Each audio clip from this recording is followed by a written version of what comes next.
I've chosen 3 random key poses. These were the 3 that I chose. Just picked them from my selection. Triangle, Warrior 2, and Cobra pose. I have decided that this is a peak pose class because the people I know who are going to be doing this class are well able for peak poses. So I've taken my key poses and I've tried to find poses that I feel will help prepare the body for the pose. So from triangle, I think gate pose will be very good to prepare. There's a lateral flexion. There's a little bit of an adductor lengthening. And the shoulders are in the same position. From Warrior 2, I have a moving cobbler's pose for the adductors. I also have my special 1990 adductor glide where we move left and right in this position, and that brings opening and glide into 2 areas that are necessary for Warrior 2. And for the Cobra, I have cow and cat, spinal extension, hip extension. So far, so good. My peak poses that I've chosen are revolved triangle. For the triangle, a more challenging variation or a more challenging pose from triangle.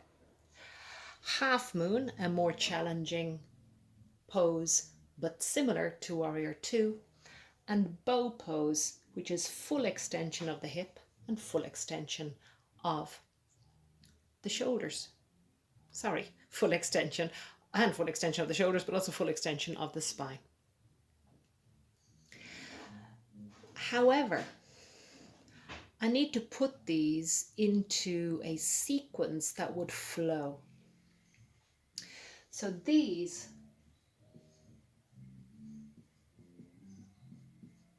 now become my pre-poses, and I would group these all together. I would probably start with the cat-cow because that's a very familiar position to start with.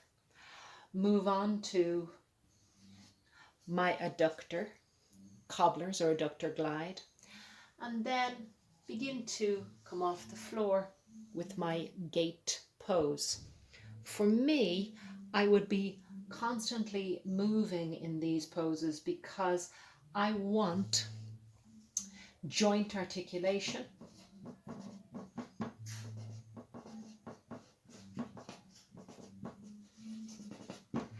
and tissue hydration.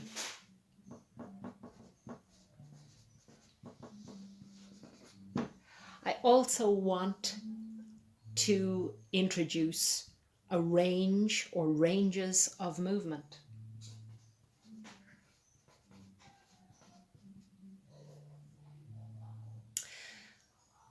Next, we want to move on to our key poses. Although Cobra is a key pose, it's also a back bend. So it's normally done after my peak poses normally. Energetically, it sits better just before I'm going to cool and calm.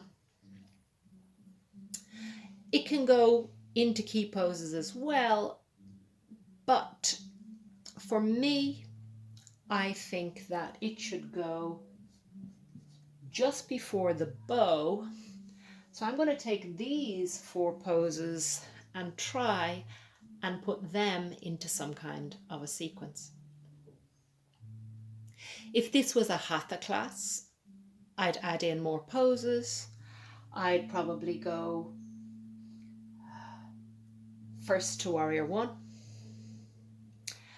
second to Trikonasana. I would probably add in some other kind of a revolved pose. I'm going to put in a revolved chair.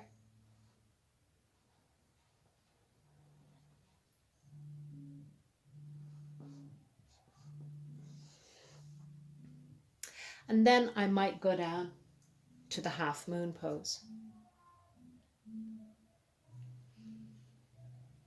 Separately, I would finish this sequence with cobra, and then my final peak back bend would be the bow, and after the bow is when I would begin my cooling and my calming. Because my sequence is going to be a flow sequence, I want to find good creative transition poses between my key poses and my peak poses that will flow nicely. I'm going to stay quite simple with these, but I think one of my favorite poses in transitions in flow is chair pose. So for me, I'm going to go from chair to step back into triangle. I'm going to step forwards into revolved chair. I'm going to step back into warrior two. From warrior two, I have a choice. I can do peaceful warrior,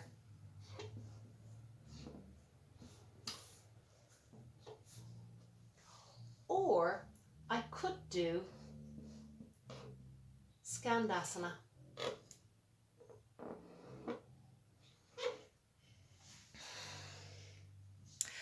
From peaceful warrior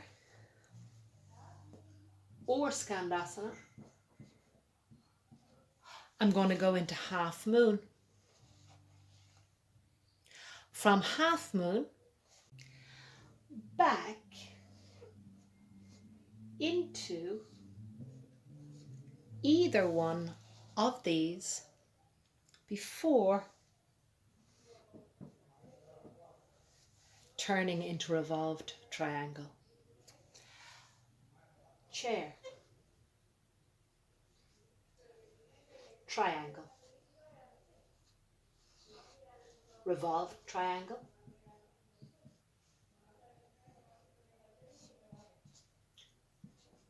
warrior two. Let's choose peaceful warrior.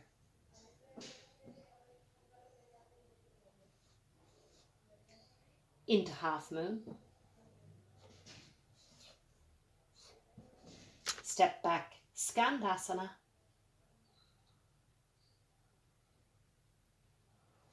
And all the way up to revolved triangle. Because my particular group of students are yoga teachers, I'm going to add an extra peak.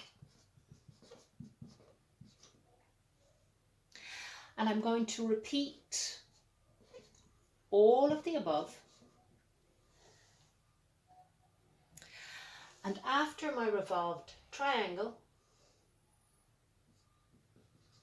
I'm going to move forwards again into revolved chair on the other side and step up into my peakiest peak pose, which is going to be